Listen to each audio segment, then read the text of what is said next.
Hello everyone, how are you? So today we are going to start the second lecture of atomic structure. Previous lecture की अगर बात करें तो briefly discuss कर लेते हैं कि उसमें अपन ने क्या कवर किया था. हमने प्रीवियस लेक्चर में ये स्टडी किया था कि atom is made of what, 3 subatomic particle known as proton, electron and neutron. अब जब इनके बारे में पता लग गया तो साइंटिस्ट अब ये कमेंट करना चाहते हैं कि what is the structure of atom, atom कैसा दिखाई देता है. ओके तो उसमें पहले साइंटिस्ट है Thomson. Okay, Thomson atomic model या इसी का दूसरा नाम हो गया प्लम पडिंग मॉडल, या इसका तीसरा नाम अपन बोलते हैं या उसको इस तरह से हम कंसीडर कर सकते हैं वाटरमेलन मॉडल. इनके अकॉर्डिंग एटम कैसा दिखाई देता है कि atom is made of what, a spherical positive charge sphere in which electrons are embedded. जैसे कि अपन ने वाटरमेलन अगर देखा है, सबने देखा होगा ऑब्वियसली, तो उसमें देखो एक तो हो गया रेड पार्ट, ठीक है, और उसमें कुछ हो गया सीड्स. तो थॉमसन क्या बताते हैं कि हमारा जो एटम है उसमें एक पॉजिटिव चार्ज स्फीयर है और उसमें इलेक्ट्रॉन्स क्या रहेंगे, एम्बेडेड रहेंगे. Just like watermelon, red part किसको रिप्रेजेंट करेगा, पॉजिटिव चार्ज को, और सीड्स किसको रिप्रेजेंट करेंगे, बेसिकली इलेक्ट्रॉन्स को. अब आप समझेंगे कि सर ये कैसे बताया इन्होंने, तो यहाँ पे एक बात समझो कि फर्स्ट थॉमसन ने एक्सपेरिमेंट करके ये तो पता कर ही लिया है कि एटम में एक सब एटॉमिक पार्टिकल होता है जिसको नाम दिया गया था, क्या बोलो, इलेक्ट्रॉन. अच्छा, इलेक्ट्रॉन का डिस्कवरी हो चुका है, ठीक है. अब इनको ये दूसरी बात ये पता है कि एटम इज व्हाट, न्यूट्रल. अब खुद का दिमाग लगाओ, एटम न्यूट्रल कब होगा, जब उसमें इस नेगेटिव, अच्छा इलेक्ट्रॉन पे कौन सा चार्ज है ये भी अपन पिछली क्लास में डिस्कस कर चुके हैं. इलेक्ट्रॉन पे कौन सा चार्ज है बच्चे, नेगेटिव.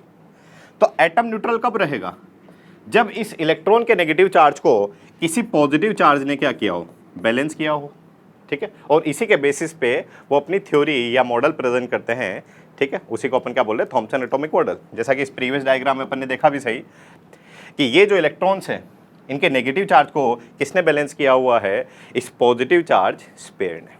ओके, बट बात करें तो ये मॉडल अपने आप में पूरी तरह सही नहीं है.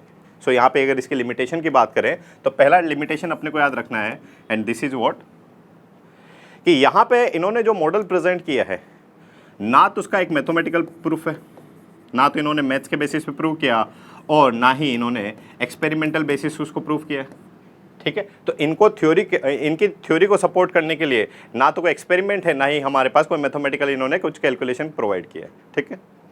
So this is the major drawback of Thompson atomic model. Okay बच्चे, उसी के साथ साथ सेकंड लिमिटेशन हम ये बोल सकते हैं, वो क्या, कि जो अल्फा पार्टिकल का स्कैटरिंग, जो कि अपन सेकंड अभी टॉपिक स्टार्ट करने वाले हैं, that is Rutherford atomic model. तो रदरफोर्ड एटॉमिक मॉडल में जो अल्फा पार्टिकल का स्कैटरिंग जो एक्सपेरिमेंट हुआ है, उस फिनोमिना को भी ये मॉडल क्या करता है, कॉन्ट्राडिक्ट करता है या नहीं समझा पा रहा.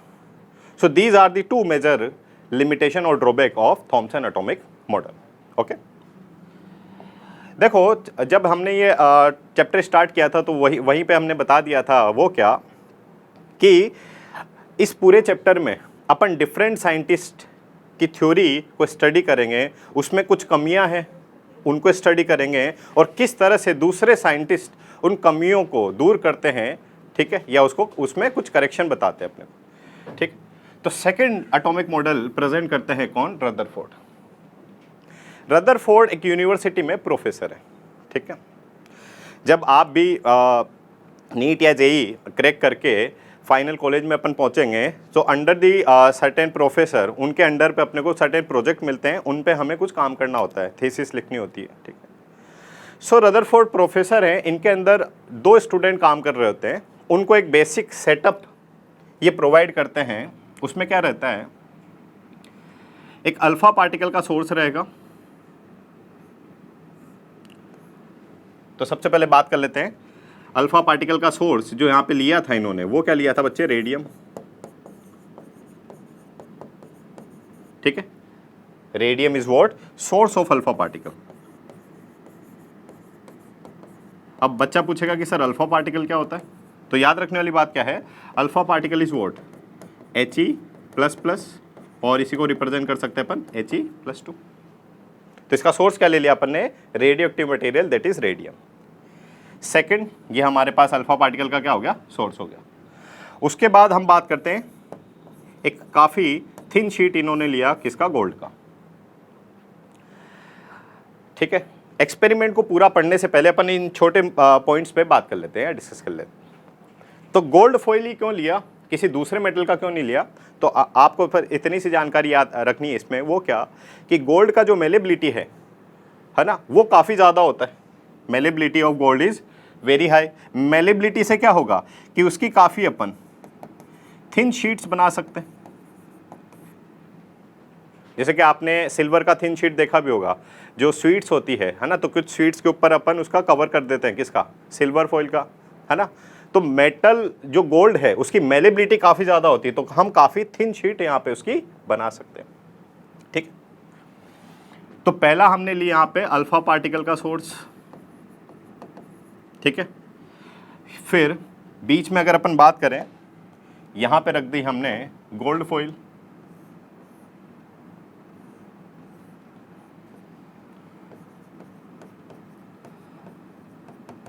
ठीक है, और लास्ट में अपन ने लगा दिया क्या, फोटोग्राफिक प्लेट।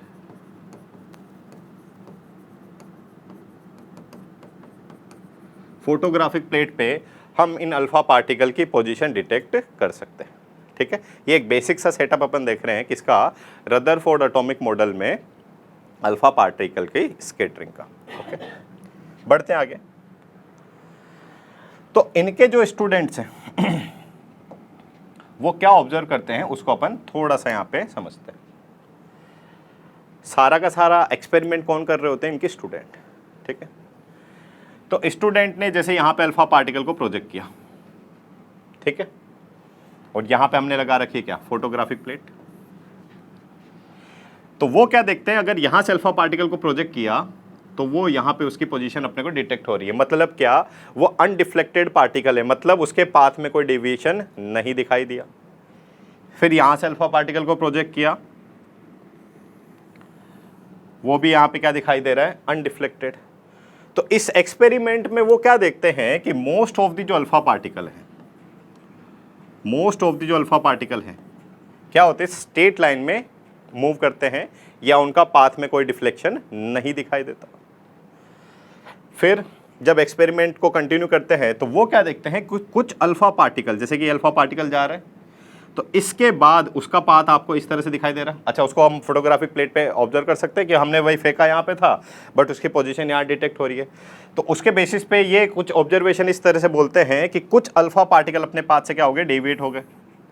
कुछ अल्फा पार्टिकल अपने पाथ से क्या हो गए बच्चे, डेविएट हो गए इस तरह से। और बहुत कम पार्टिकल, जैसे बताते हैं 18,000 या 20,000 में से एक पार्टिकल ऐसा था जिसको यहाँ पे वो डिटेक्ट ही नहीं कर पाते। सो ये सारी की सारी ऑब्जर्वेशन मिल गई किनको, बोलो, रदरफोर्ड के स्टूडेंट्स को। ठीक है, तो ऑब्जर्वेशन में क्या मिला, बोलो, पहला कि मोस्ट ऑफ द अल्फा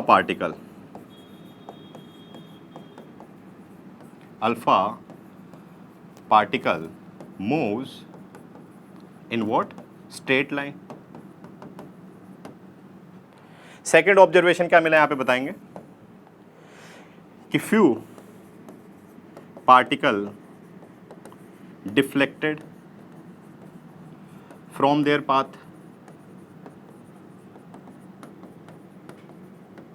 ठीक है, और थर्ड ऑब्जर्वेशन क्या दिखाई दी थी अपने को कि 1 out of around 18,000 to 20,000 is not observed. ठीक है, तो ये ऑब्जर्वेशन उनके स्टूडेंट्स को यहाँ पे दिखाई देती है इस एक्सपेरिमेंट के दौरान। बढ़े आगे जी बच्चे। अब इन जब डेटा को रदरफोर्ड के स्टूडेंट सर को समझाते हैं तो उस डेटा को ऑब्जर्व करके वो कुछ कंक्लूजन देते हैं इस तरह से। और कंक्लूजन में समझेंगे, पहला पॉइंट देखो, पहला ऑब्जर्वेशन क्या दिखाई दे रहा था कि most of the alpha particle क्या करते हैं, स्ट्रेट लाइन में मूव करते हैं। तो उसके बेसिस पे सोच समझ के रदरफोर्ड बोलते हैं क्या कि कहीं ना कहीं एटम जो है मोस्टली क्या है, होलो है। Atom is what, empty. अधिकतर अल्फा पार्टिकल अगर सीधे मूव कर रहे हैं तो उसके बेसिस पे बताते हैं कि एटम इज व्हाट, एम्प्टी या होलो।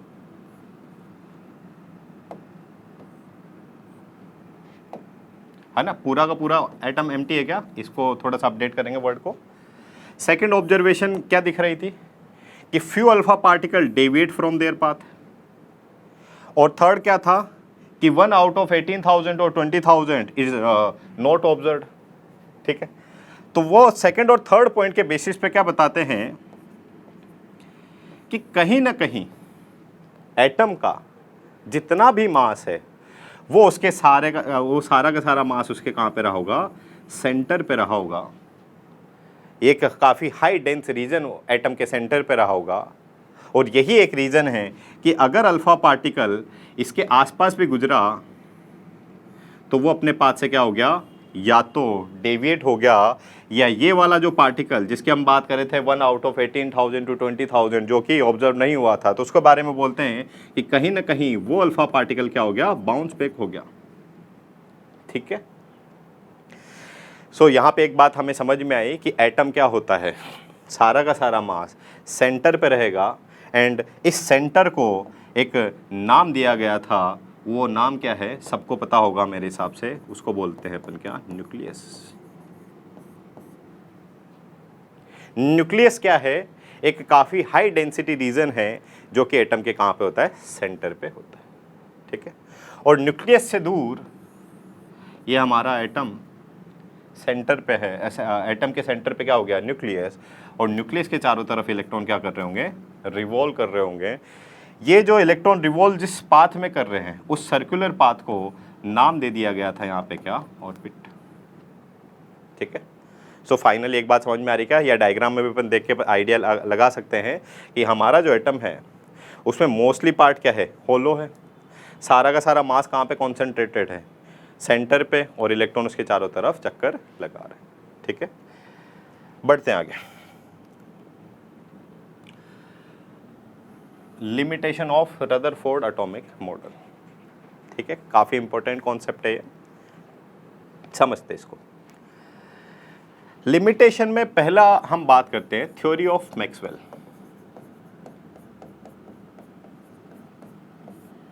मैक्सवेल एक अनादर साइंटिस्ट है।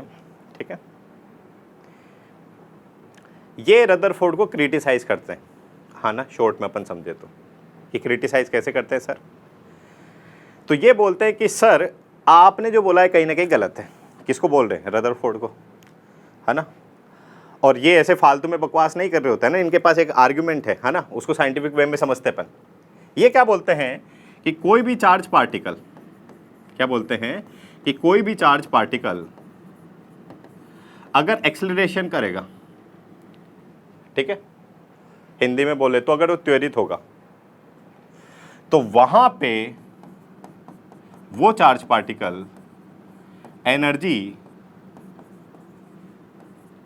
लूज करेगा in the form of what, electromagnetic radiation.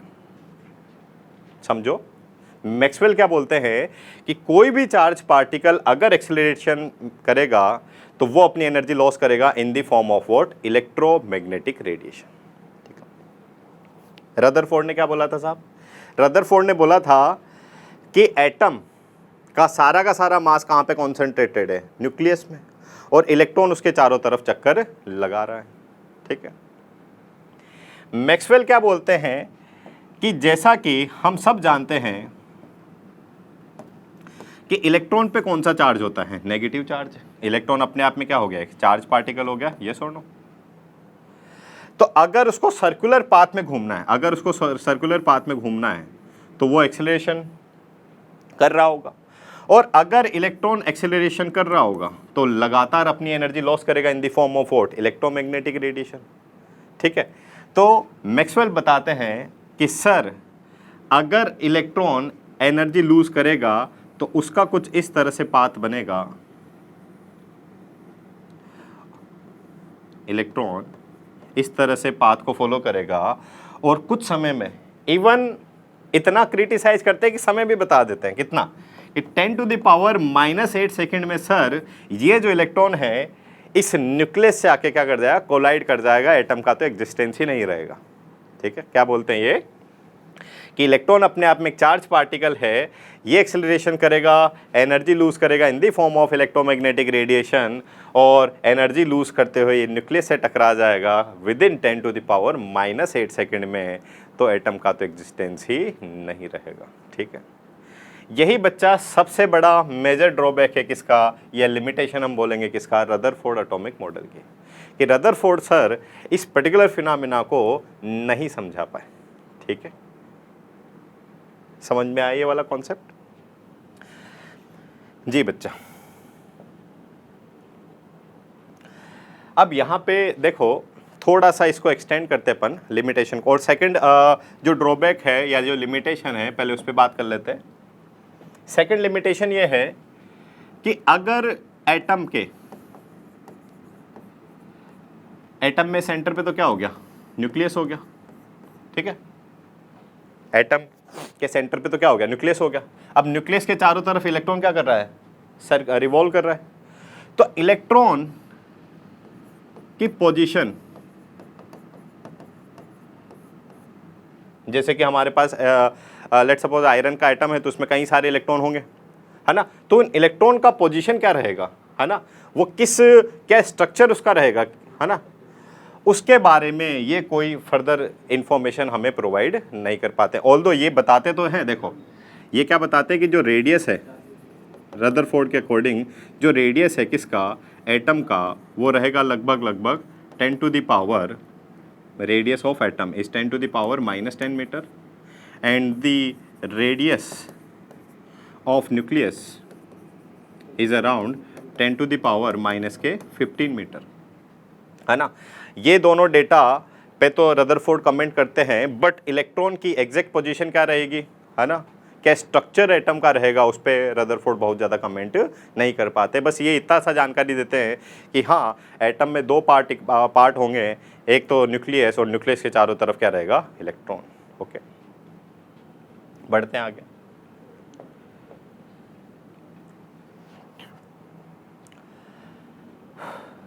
यहाँ पे रदरफोर्ड एटॉमिक मॉडल में अपन एक छोटा सा कॉन्सेप्ट और समझते हैं, वो क्या, मैं इसको बोलता हूँ हिंदी में धर्म संकट, कि रदरफोर्ड एक धर्म संकट में फंस जाते हैं। वो धर्म संकट क्या है समझते हैं। धर्म संकट से वैसे आप क्या समझते हो, है ना, कि हम कुछ बोल ही नहीं पा रहे, मतलब सपोर्ट में बोले कि अगेंस्ट में बोले, है ना, ऐसी सिचुएशन आने वाली है, समझते हैं वो क्या है। तो अच्छा, रदरफोर्ड को ये तो क्लियर है कि एटम के सेंटर पे न्यूक्लियस है, उसमें क्या रहेगा, पॉजिटिव चार्ज, और उसके चारों तरफ इलेक्ट्रॉन रिवॉल्व कर रहे हैं। तो मान लेते हैं थोड़ी देर के लिए इलेक्ट्रॉन कैसा है, मोशन में है, और सेकंड केस मानते हैं इलेक्ट्रॉन क्या है, स्टैटिक है। एक केस में तो अपन मान रहे हैं कि इलेक्ट्रॉन जो है मूव कर रहा है इस सर्कुलर पाथ ऑर्बिट में, और एक केस में मान लेते हैं कि जो है इलेक्ट्रॉन स्टैटिक है। ठीक है, अब देखो धर्म संकट क्या है वो समझ लेते हैं। तो पहला पॉइंट यहां पे समझने वाला ये है कि अगर हम मान ले कि इलेक्ट्रॉन मोशन में है, ठीक है, तो मैक्सवेल क्या बोलते हैं, मैक्सवेल बोलते हैं कि अगर इलेक्ट्रॉन रिवॉल्व करेगा तो एनर्जी लूज करेगा, और अगर एनर्जी लूज करेगा तो उसका पाथ कुछ इस तरह से रहेगा, और वो within 10 to the power -8 second में क्या कर जाएगा, न्यूक्लियस से कोलाइड कर जाएगा। ठीक, दूसरा मान लेते हैं थोड़ी देर के लिए कि अगर इलेक्ट्रॉन क्या है, स्टैटिक है। अब देखो इलेक्ट्रॉन अगर स्टैटिक हुआ तो भी इसमें एक समस्या हो गई है, वो क्या कि हम जैसा कि जानते हैं कि दो अपोजिट चार्ज है ना, एक पे पॉजिटिव चार्ज है और एक पे नेगेटिव चार्ज है, तो ये एक दूसरे को क्या करते हैं बच्चे, अट्रैक्ट करते हैं। इसी अट्रैक्शन को क्या बोलते हैं, बोलो, इलेक्ट्रोस्टैटिक फोर्स ऑफ अट्रैक्शन। चार तरह के फोर्स की बात करते हैं अपन, ग्रेविटेशनल फोर्स, इलेक्ट्रोस्टैटिक फोर्स, और दो तरह के क्या होते हैं, nuclear force, strong and weak. तो दो चार्ज पार्टिकल अगर है तो उसमें क्या लगेगा, अट्रैक्शन फोर्स लगेगा।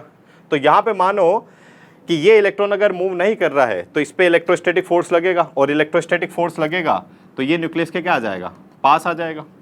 और जैसे ही अगर हम हाइड्रोजन एटम की बात करें थोड़ी देर के लिए, तो हाइड्रोजन में क्या होता है, एक तो होता है प्रोटॉन और एक ही क्या होता है बच्चे, इलेक्ट्रॉन होता है।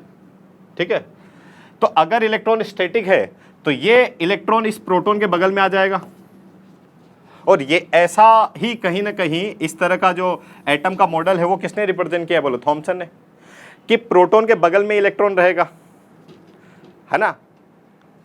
थॉमसन ने ये थोड़ी बताया कि सारे के सारे प्रोटॉन जो हैं सेंटर पे रहते हैं। उन्होंने क्या बोला था कि प्रोटॉन है, प्रोटॉन के बगल में इलेक्ट्रॉन है, ओवरऑल एटम क्या है, न्यूट्रल बना रहेगा। क्यों, क्योंकि दोनों ने एक दूसरे का चार्ज बैलेंस कर दिया। तो यहां पे एक बात समझे कि अगर इलेक्ट्रॉन स्टैटिक है तो कौन सा मॉडल सही हो जाएगा, फिर थॉमसन एटॉमिक मॉडल सही हो जाएगा। और यहां पे एक बात समझो, थॉमसन एटॉमिक मॉडल तो कहीं ना कहीं इन्होंने गलत साबित कर दिया, नहीं समझ रहे। थॉमसन एटॉमिक मॉडल तो इन्होंने गलत बोल दिया ना। क्या थॉमसन ने क्या बोला था कि जितना भी पॉजिटिव चार्ज है वो क्या हुआ, बिखरा पड़ा है एटम में। बट रदरफोर्ड ने क्या बोला था एक्सपेरिमेंट के बेसिस पे कि नहीं, वो तो सारा का सारा कहाँ पे, कॉन्सेंट्रेटेड एट दी सेंटर। तो ये धर्म संकट समझ में आया कि अगर इलेक्ट्रॉन को स्टैटिक बोलते हैं तो ये खुद फंस जाएंगे, क्योंकि थॉमसन मॉडल सही हो जाएगा। और अगर इलेक्ट्रॉन को मूवेबल बोलते हैं तो मैक्सवेल की थ्योरी को एक्सप्लेन नहीं कर पा रहे। ठीक है, तो इस धर्म संकट से हमें निकालेगा कौन, बेसिकली हमें नहीं तो रदरफोर्ड सर को इस धर्म संकट से निकालते हैं। इनके एक थर्ड स्टूडेंट है, देखो दो स्टूडेंट तो एक्सपेरिमेंट पे काम कर रहे थे अल्फा पार्टिकल की स्कैटरिंग पे, इनके एक और तीसरे स्टूडेंट है नील्स बोर, वो इस धर्म संकट से रदरफोर्ड को बाहर निकालते हैं। ठीक है, उसकी हम डिटेल डिस्कशन आगे की लेक्चर्स में करेंगे। फिलहाल जो भी अपन ने पढ़ा है उस पर छोटे छोटे से क्वेश्चन अपन देखते हैं। तो पहला क्वेश्चन है, अच्छा ये क्वेश्चन JEE प्रीवियस ईयर में पूछा हुआ है ना, अभी रिसेंटली। क्या क्वेश्चन है समझते हैं। तो क्वेश्चन क्या है कि मान लें कि let Thomson atomic model is correct. क्या क्वेश्चन था, let Thomson atomic model is correct. हम मान ले थोड़ी देर के लिए कि थॉमसन एटॉमिक मॉडल अगर सही है, तो जो रदरफोर्ड के स्टूडेंट है, देन स्टूडेंट्स ऑफ रदरफोर्ड। अच्छा, यहाँ पे जब JEE में क्वेश्चन पूछा तो उनका लैंग्वेज भी सेम ही यही था कि जो रदरफोर्ड के स्टूडेंट है उन्हें क्या नई ऑब्जर्वेशन दिखाई देती, अगर थॉमसन एटॉमिक मॉडल सही होता तो क्या ऑब्जर्वेशन उनको दिखाई देती, है ना। What will be the observation, the observation. ठीक है, तो आपको 40-50 सेकंड का मैं टाइम दे रहा हूं, एक बार थोड़ा सा दिमाग लगा लो इस पे, फिर डिस्कस करते हैं इसको। ओके,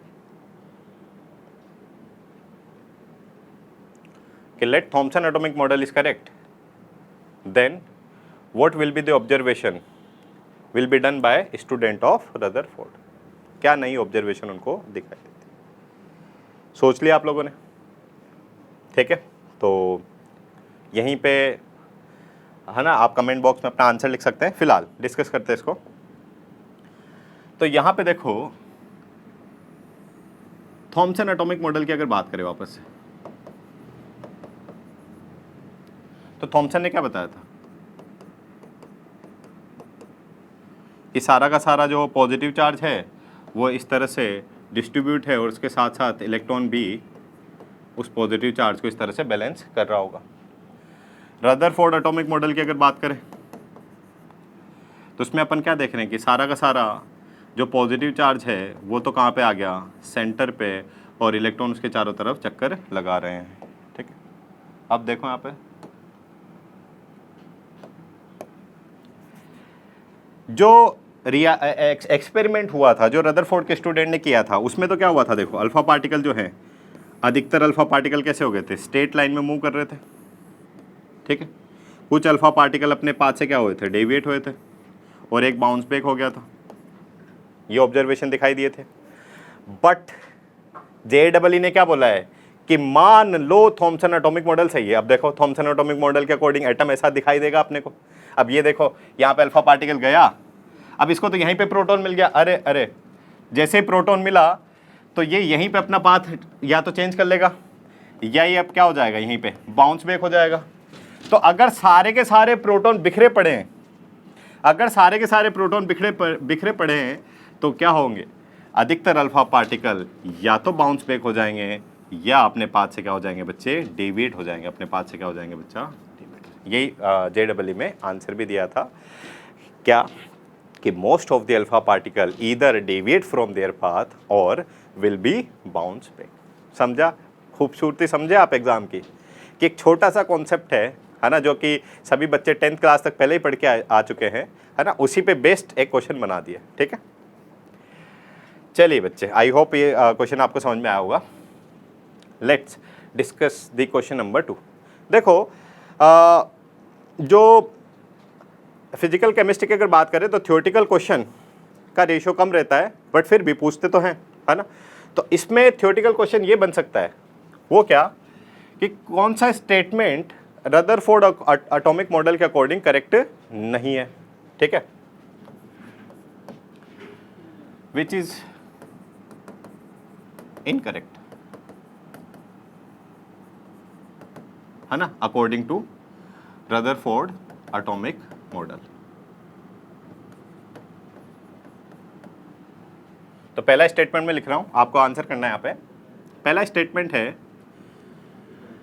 कि मोस्ट ऑफ द मास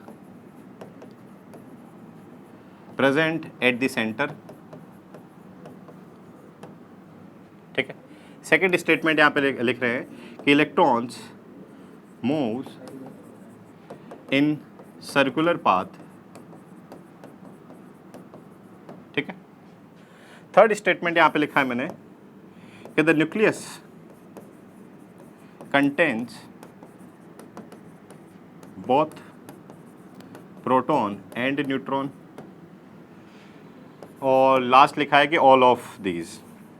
सभी गलत है।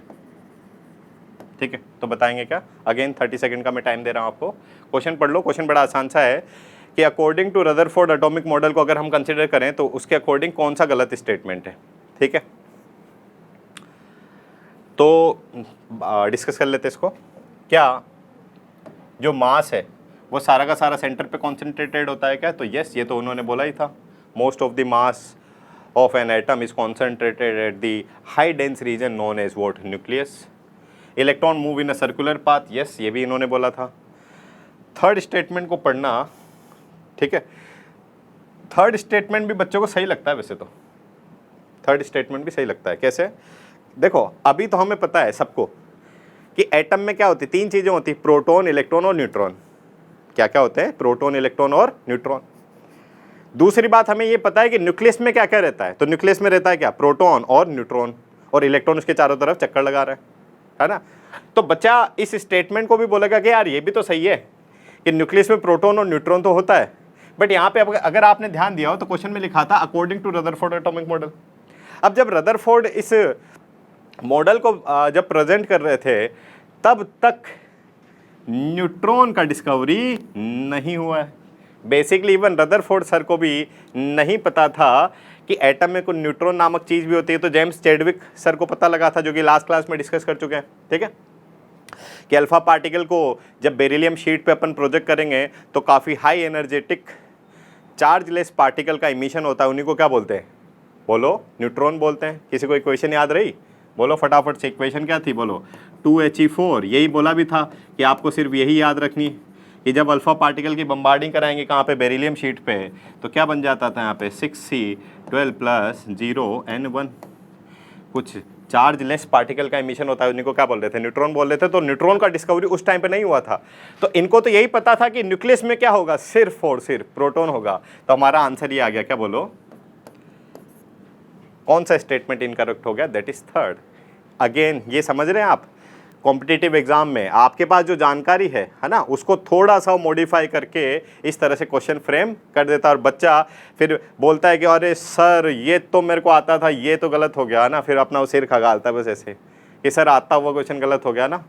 तो जब अपन एग्ज़ाम भी दे रहे होते हैं तो इन बातों का ध्यान रखना है। खैर, वो आप कई सारे जब टेस्ट दे रहे होंगे तो वो अपने आप से आप इन चीज़ों को समझ जाते हैं। बड़े बच्चा लोग आ गया। हाँ जी बच्चे, तो हम बात कर रहे थे किसकी? थर्ड क्वेश्चन हमारा, थर्ड क्वेश्चन कुछ इस तरह से है।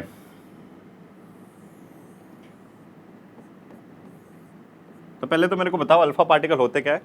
तो अल्फा पार्टिकल, और अभी तो न्यूक्लियस के बारे में भी समझ चुके हैं। देखो आपने अगर ध्यान दिया हो तो अल्फा पार्टिकल का जब हम ने लिखा है फर्स्ट स्लाइड में, तो वो लिखा था मैंने He++ या He+2, ठीक है।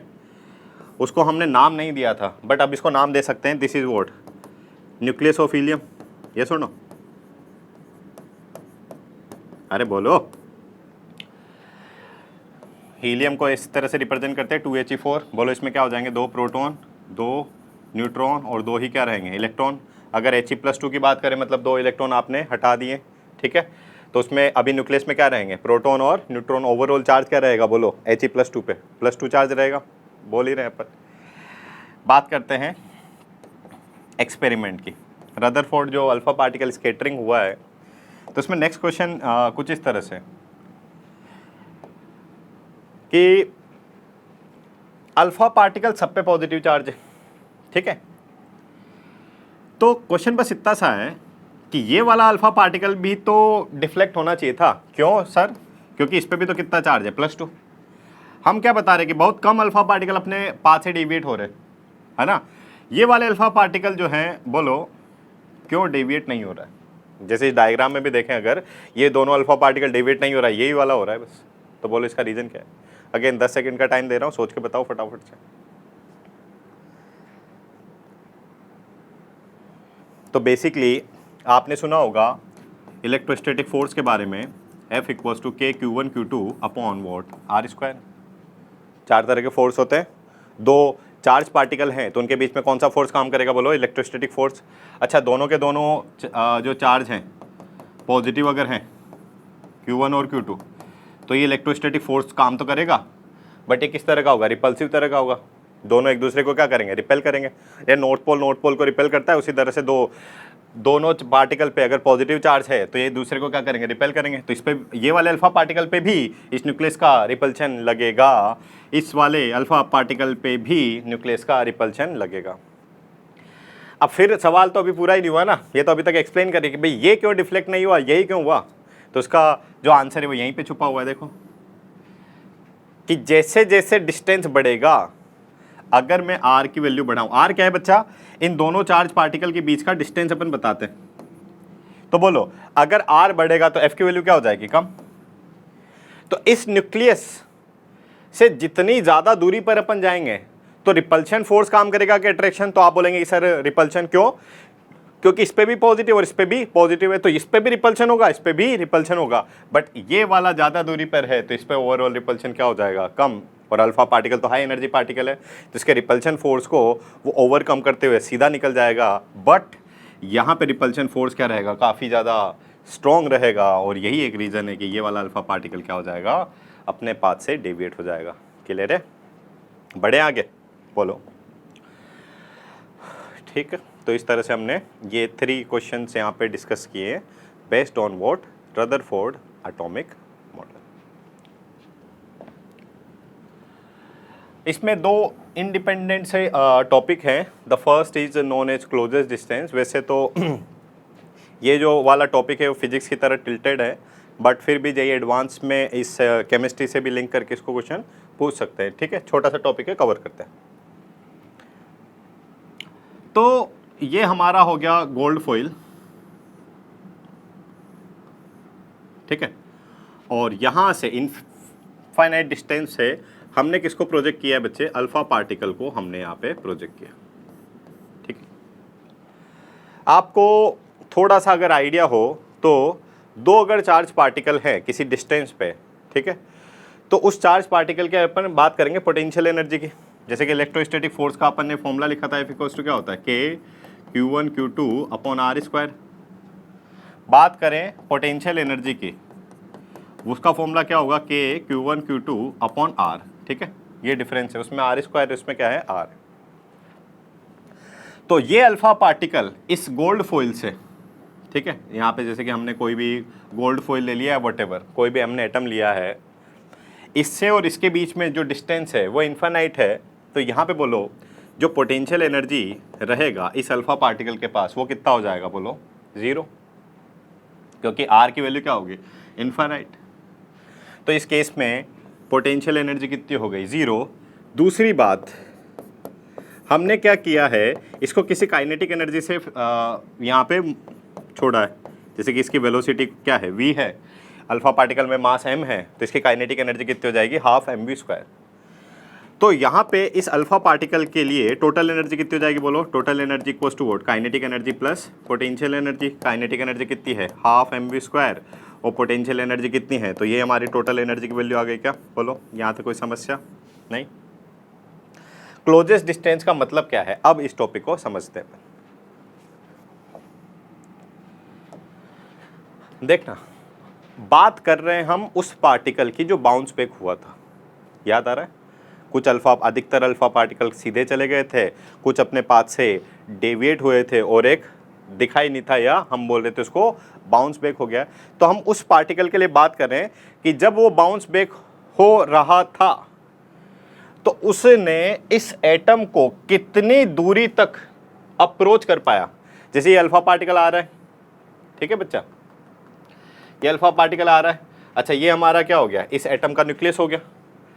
तो ये अल्फा पार्टिकल किस दूरी तक इस न्यूक्लियस को अप्रोच कर सकता है, जैसे कि मान लेते थोड़ी देर के लिए भाई ये यहीं तक आया है ना, तो यहाँ तक अगर आया तो इस डिस्टेंस को अपन क्या बोलेंगे, क्लोजेस्ट डिस्टेंस, जिसको अपन रिप्रेजेंट कर रहे हैं डी से या आर से रिप्रेजेंट कर सकते हैं, ठीक है। तो हमें बस ये कैलकुलेट करना है कि किस डिस्टेंस तक इसने अल्फा पार्टिकल ने इस न्यूक्लियस को अप्रोच किया था। क्लियर है, हमारा कॉन्सेप्ट समझ में आया कि हम पढ़ना क्या चाह रहे हैं। तो यहाँ पे एक बात समझो वापस से कि जैसे अल्फा पार्टिकल यहाँ पे पहुँचेगा, कहाँ पे, यहाँ पे, ये आ गया हमारा अल्फा पार्टिकल। अच्छा अल्फा पार्टिकल पे बोलो कौन सा चार्ज है, पॉजिटिव। न्यूक्लियस पे भी कौन सा चार्ज है, बोलो पॉजिटिव। पॉजिटिव पॉजिटिव को क्या करेगा, रिपेल करेगा। तो ये अल्फा पार्टिकल जब आ रहा था और यहाँ पे पहुँच के इसका पॉजिटिव और इसका पॉजिटिव क्या होगा, एक दूसरे को रिपेल करेंगे, electrostatic force of what, repulsion यहाँ पे लगेगा। रिपल्शन लगेगा तो एक ऐसी कंडीशन आएगी कि यहाँ पे आके रुक जाएगा। जैसे ही रुकेगा तो उस केस में क्या हो जाएगा, बोलो इसकी वेलोसिटी कितनी हो जाएगी बालक, 0। और जैसे ही वेलोसिटी क्या हो जाएगी, 0, तो उस केस में हम बोल सकते हैं क्या कि इसकी काइनेटिक एनर्जी भी क्या हो गई बच्चे, 0। काइनेटिक एनर्जी का फॉर्मूला क्या है, हाफ mv²। जैसे ही ये रुकेगा वेलोसिटी 0, तो काइनेटिक एनर्जी भी क्या, 0। बट उस केस में यहाँ पे इसके पास एक पोटेंशियल एनर्जी रहेगी, और पोटेंशियल एनर्जी का फॉर्मूला यहाँ पे लिखा हुआ है, वो क्या होता है बोलो कि, अच्छा Q1 और Q2 क्या है, चार्ज है। अल्फा पार्टिकल पे तो चार्ज कितना है, +2 है ना, अल्फा पार्टिकल पे तो चार्ज कितना हो गया, 2e। और Q2 क्या हो गया, जैसे कि हमने गोल्ड फॉइल पे इसको प्रोजेक्ट कर रहे हैं, तो Q2 क्या हो जाएगा, गोल्ड के न्यूक्लियस पे चार्ज। या हम कोई भी इसको जनरलाइज फॉर्म में अपन पढ़ रहे हैं, तो हमने कोई भी जो मेटल का शीट लिया है, बोलो उस पर कितना पॉजिटिव चार्ज रहेगा, जो कि उसका एटॉमिक नंबर है। तो हम Q2 लिख सकते हैं क्या, Ze के बराबर। और किस डिस्टेंस तक इसने अप्रोच किया है, ये R कितनी हो गई, दैट इज T, है ना। इसको थोड़ा सिंप्लीफाई करें तो कितना आ जाएगा, बोलो 2kZe² अपॉन कितना D। ये क्या आ गई बालक, पोटेंशियल एनर्जी आ गई। तो इस केस में जब वो रुक गया है तब टोटल एनर्जी कितनी हो जाएगी, तो आप बोलेंगे सर वापस से काइनेटिक एनर्जी और पोटेंशियल एनर्जी को जोड़ दो, तो इसमें ये तो 0 है, तो ओवरऑल टोटल एनर्जी किसके बराबर हो जाएगी, बोलो 2kZe² अपॉन D। हमें एनर्जी कंजर्वेशन लॉ यहाँ पे अगर हम लगाएं तो उसके बेसिस पे देखो, ये टोटल एनर्जी हो गई क्या बच्चा, इनिशियल, ये टोटल एनर्जी क्या हो गई, फाइनल। तो हम ऐसा बोल सकते हैं क्या कि टोटल एनर्जी इनिशियली और फाइनली क्या रहेगी, उसकी वैल्यू सेम रहेगी। तो इन दोनों को इक्वेट कर दें, तो बोलो इक्वेट करने पे क्या आएगा, total energy initial equals to total energy final. Total energy initially कितनी, बोलो हाफ mv², और टोटल एनर्जी फाइनल कितनी है, बोलेंगे 2kZe² अपॉन D। क्या है, 2kZe² Z E square upon कितना डी। हमें किसकी वैल्यू कैलकुलेट करनी है वास्तव में, क्लोजेस्ट डिस्टेंस मतलब क्या डी। तो डी कितना हो जाएगा, क्रॉस मल्टीप्लाई कर दें तो 2 और 2 कितना हो गया 4 के Z E square upon M V square. ये हमारे पास फॉर्मूला आ चुका है किसका, क्लोजेस्ट डिस्टेंस अप्रोच का, कि अल्फ़ा पार्टिकल जो है कितनी डिस्टेंस तक उस मेटल शीट या उसमें प्रेजेंट न्यूक्लियस को अप्रोच कर पाएगा। So this is the value. ठीक है, इस तरह का क्वेश्चन देखो केमिस्ट्री में तो कम चांस है, बट केमिस्ट्री में इससे जुड़ा हुआ क्वेश्चन पूछ सकते हैं, है ना, इसलिए मैंने इसको बताया। जुड़ा हुआ क्वेश्चन कौन सा, तो यहीं पे आपको छोटे छोटे से 2 क्वेश्चन दे देते हैं अपन, उनका आंसर आपको करना है। पहला क्वेश्चन क्या है इस पे बेस्ड, कि बताओ हमने अल्फा पार्टिकल को प्रोजेक्ट किया वेलोसिटी v से। ठीक है, केस 1 लिया अपन ने, एक बार लिया हमने आयरन और एक बार लिया हमने सिल्वर। ठीक है, क्वेश्चन क्या है कि हमारा जो अल्फा पार्टिकल है उसकी वेलोसिटी तो हमने रखी सेम, एक बार हमने उसको प्रोजेक्ट किया आयरन शीट की तरफ और एक बार सिल्वर शीट की तरफ। तो क्वेश्चन बस आसान सा है कि कौन से केस में वो न्यूक्लियस के ज़्यादा पास जा सकता है ना। देखो ये काम करते पहले मैथमेटिकल फॉर्म में बात कर लेते हैं कि डी की वैल्यू ज़्यादा रहेगी कम रहेगी, है ना, फिर इसको लैंग्वेज वाइज पुट करेंगे अपन। तो यहाँ पे देखो आयरन और सिल्वर में एटॉमिक नंबर ज़्यादा किसका है, तो आप बोलेंगे कि सर सिल्वर का। अब यहाँ पे एक बात समझ ये जो जेड है ये किसका है हमारे पास, जिस मेटल शीट की तरफ हम अल्फा पार्टिकल को प्रोजेक्ट करें उसका एटॉमिक नंबर है। अब अगर इसका जेड का वो बढ़ेगा, जेड की अगर वैल्यू बढ़ेगी तो डी की वैल्यू भी क्या होगी, बढ़ेगी। ऑब्वियसली कॉमन सेंस भी अगर लगाएं तो हमारे पास अगर ज़्यादा पॉजिटिव चार्ज है तो अल्फा पार्टिकल थोड़ी ज़्यादा यहीं पे रुक जाएगा, है ना। अगर हमारे पास पॉजिटिव चार्ज कम है तो ये उसके पास तक जा सकता है, क्योंकि यहाँ पे अगर पॉजिटिव चार्ज ज़्यादा तो रिपल्शन ज़्यादा, तो एक ज़्यादा दूरी पर रुक जाएगा। ठीक है, तो मैथमेटिकल फॉर्म में तो अपन डी निकाल लेंगे। अच्छा, थ्योरेटिकल वाइज मैं जो क्वेश्चन पूछ रहा था उसका आंसर करो। बोलो मैंने क्या क्वेश्चन पूछा था, कि अगर अल्फा पार्टिकल को सेम वेलोसिटी से प्रोजेक्ट करें, एक तो कहां पे सिल्वर की तरफ और एक आयरन की तरफ, तो ज्यादा न्यूक्लियस के पास किस केस में जाएगा, तो हम बोलेंगे आयरन वाले केस में। क्यों, क्योंकि इस पे ओवरऑल चार्ज क्या है, कम है, इस पे चार्ज ज़्यादा होने से ज़्यादा दूरी पर ही रुक जाएगा। नहीं समझ में आया तो सिर्फ अपन फॉर्मूला लगा लेंगे और उसके बेसिस पे आसानी से अपन कमेंट कर सकते हैं। सेकंड क्वेश्चन यहाँ पे बन जाएगा किस पे, वेलोसिटी पे, कि हमने मान लो गोल्ड फॉइल ले लिया, एक बार अल्फा पार्टिकल की वेलोसिटी बढ़ाई, एक बार क्या करी हमने कम कर दी, तो किस केस में वो न्यूक्लियस के ज़्यादा पास जा सकता है। तो यहाँ पे देखो सीधा सा रिलेशन बता सकते हैं कि वेलोसिटी इन्वर्सली प्रोपोर्शनल है किसके, डिस्टेंस के। तो वेलोसिटी अगर बढ़ाएंगे तो डिस्टेंस क्या होगा, कम। डिस्टेंस कम होने का मतलब क्या है, कि न्यूक्लियस के ज़्यादा पास जा सकता है। ठीक है, सो इन 2 क्वेश्चंस को समझाने के लिए अपन ने डेरिवेशन छोटा सा यहाँ पे समझा है। ओके बच्चा, तो यहाँ पे हमारा कंप्लीट होता है what, Thomson atomic model and Rutherford atomic model.